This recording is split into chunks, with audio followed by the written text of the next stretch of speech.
өздеріңіз де білесіздер, бүгін нақты қазіргі кезде Әзербайжан халқы, Әзербайжан қарулы күштері, ел президенті Ильхам Алиевтің лидерлігімен өз жерінде бұған дейін жау қолында, бұған дейін жат қолында қалып қойған өз территориясының 20%-ын кері қайтарып алу үшін күрес жүргізуде.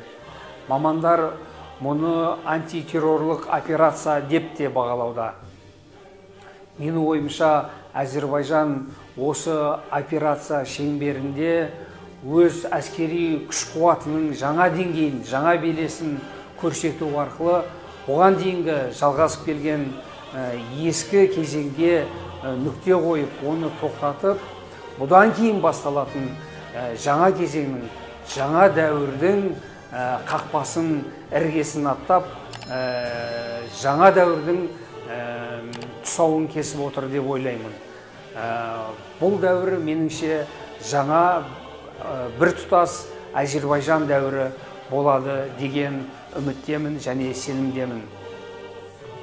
Осы ретте мен қарапайым қазақ азаматы ретінде бауырлас Әзербайжанның Біріккен ұлттар ұйымының шешімдеріне сәйкес өз территориясының жат қолында қалып қойған өз территориясын кері қайтару және осылайша өз елдің тұтастығын қамтамасыз ету жолындағы күресте жеңіс тілеймін.